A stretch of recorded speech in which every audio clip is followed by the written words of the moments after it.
Le climat du mois. Psycho. Changement de régime ce mois-ci, avec l'arrivée de Jupiter en Cancer, le 26. La planète va s'opposer à vous et former plusieurs dissonances, mais aussi des bons aspects. Parfois, vous ne saurez plus où vous en êtes. Et ce sera valable pour tout le monde, pas seulement pour vous. Le deuxième décan sera le plus touché, surtout en juillet et août. Pratique. Du 1er au 26 juin, Mars et le Soleil traversent les Gémeaux, votre secteur du travail.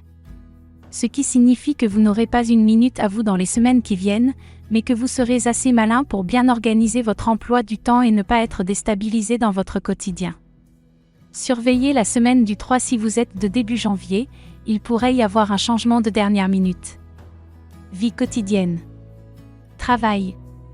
Ce domaine est au premier plan de vos préoccupations, peut-être parce que vous n'allez pas tarder à changer de job, ou que vous avez prévu de prendre plus de pouvoir dans votre service.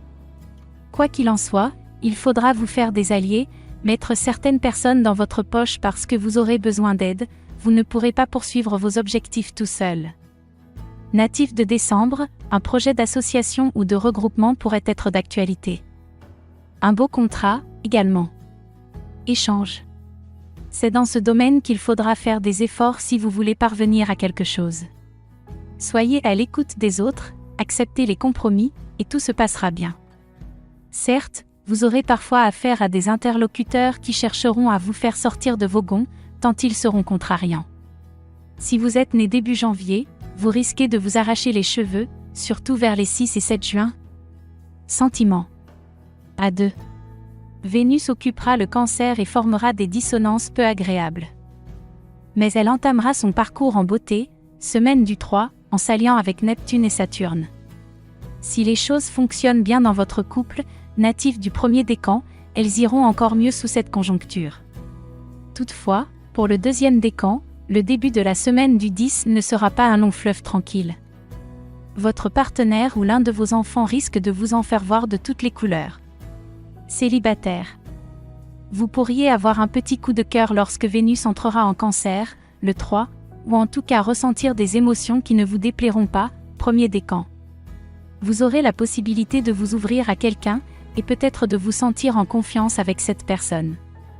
Il n'est pas impossible que, grâce à Saturne, cette histoire s'installe dans le temps, qu'il s'agisse d'un amour ou d'une amitié. Votre statut de célibataire pourrait bientôt voler en éclats. En aparté.